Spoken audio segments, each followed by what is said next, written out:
باللہ من الشیطان الرجیم بسم اللہ الرحمن الرحیم وَلَسَوْفَ يُعْطِيكَ رَبُّكَ فَتَرْضَىٰ۔ دیکھو پورا قرآن ہمارے آقا صلی اللہ علیہ وسلم کے اوپر نازل ہوا۔ اس قرآن کے اندر کچھ آیتیں ایسی ہے جو بڑی شان والی ہے ہمارے نبی کے لیے، جیسے اِنَّا أَعْطَيْنَاكَ الْكَوْثَرَ، حوض کوثر کا جس میں تذکرہ ہے کہ اللہ پاک فرمایا ہم نے آپ کو دے دی حوض کوثر۔ وَلَسَوْفَ يُعْطِيكَ رَبُّكَ فَتَرْضَىٰ، یہ بڑی شان والی آیت ہے۔ اللہ پاک فرماتے ہیں جو بے نیاز ذات ہے، نبی جی ہم آپ کو ایسا نوازیں گے، اتنا دیں گے کہ آپ راضی ہو جائیں گے، آپ خوش ہو جائیں گے۔ اللہ اپنے نبی کو خوش کر رہا ہے، دیکھو تو صحیح۔ اسی لیے صحابہ کرام کی پوری کوشش ہوا کرتی تھی کہ نبی ہم سے راضی ہو جائے، کیونکہ نبی راضی اللہ راضی، نبی ہم سے خوش ہو جائے، اس لیے ایسے کام کیا کرتے تھے کہ اللہ کے رسول خوش ہو جائے۔ ایک مرتبہ ہمارے نبی نے اپنی بیویوں سے علیحدگی اختیار کر لی، تو وہ دن بڑے ایسے غم والے تھے۔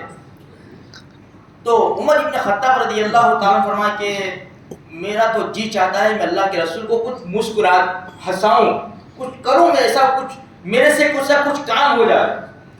تو اللہ کے رسول کے پاس اجازت مانگی، اندر جانے کی اجازت دی گئی۔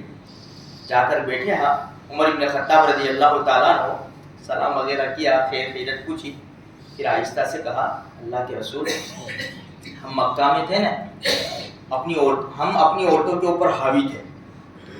جب مدینہ میں آئے نا ہم، تو ہماری عورتوں نے دیکھا کہ انصار کی عورتیں ان کے اوپر حاوی ہیں، تو ہماری عورتوں کو بھی اثر آ گیا اور ہماری عورتیں بھی ہمارے اوپر حاوی ہو گئی۔ تو ہمارے نبی مسکرا دیے ان کی بات سن کر۔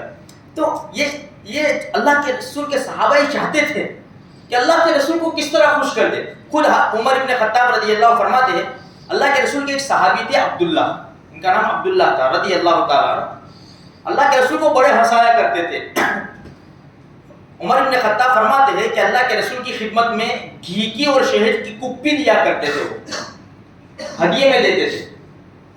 جب وہ گھی والا کپی والا جب ان کے پاس سے پیسے لینا آتا ہے عبداللہ رضی اللہ تعالیٰ عنہ کے پاس سے، تو سیدھا اس کو پکڑ کے اللہ کے رسول کے پاس لے آتے اور اللہ کے رسول سے فرماتے اللہ کے رسول وہ سامان دیا تھا نا اس کے پیسے دے دو نا۔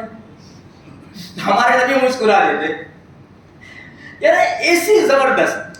اچھا وہ کبھی کبھی شراب پی لیا کرتے، تو ایک مرتبہ ان کو لایا گیا، اللہ کے رسول کوڑے لگاتے تھے ان کو، جو بھی ابو ہریرہ رضی اللہ عنہ فرماتے ہیں کہ اللہ کے رسول صلی اللہ علیہ وسلم کے زمانے میں کوئی شراب پی لیتا تو اس کو جوتوں سے چپل سے اس طرح ادھر سے مارا کرتے تھے، تو ہمارے نبی ان کو سزا دیا کرتے تھے۔ تو کسی نے کیا کہا کہ یار اس کے اللہ کی لعنت ہوئی، اس کے اوپر شراب پیتا ہے یہ۔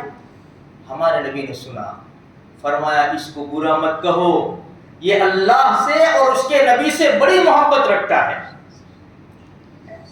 تو میرے بھائیوں یہ کیسے لوگ ہوں گے، دیکھو تو صحیح، اللہ کے رسول کو بس خوش کرنے کی پوری کوشش کرتے تھے۔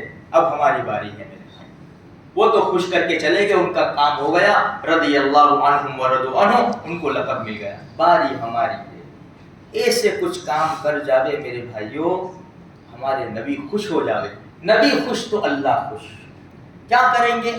بس ہماری جو زندگی ہے نا چھوٹی سی، اس زندگی کو رسول اللہ صلی اللہ علیہ وسلم کی زندگی کے اوپر لے آؤ۔ بس میرا کھانا نبی کے طریقے پر، میرا پہننا نبی کے طریقے پر، میرا پڑوسیوں کے ساتھ سلوک نبی کے طریقے پر، میرے بال نبی کے طریقے پر، میرا اخلاق، میری معاشرت، میری معاملات، میرا ہر کام نبی کے طریقے پر۔ اگر کسی نے کچھ بولا معاف کرو، کسی نے گالی دی اعراض کرو، جانے دو اس کو، اس کے اوپر دھیان بھی مت دو۔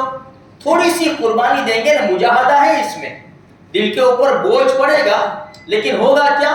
نبی راضی ہو جائیں گے، نبی راضی ہو جائیں گے، اللہ راضی ہو جائیں گے، تو پھر میرا اور آپ کا کام آسان ہو جائے گا۔ اللہ مجھے بھی، آپ کو بھی، سارے مسلمانوں کو توفیق نصیب فرمائے۔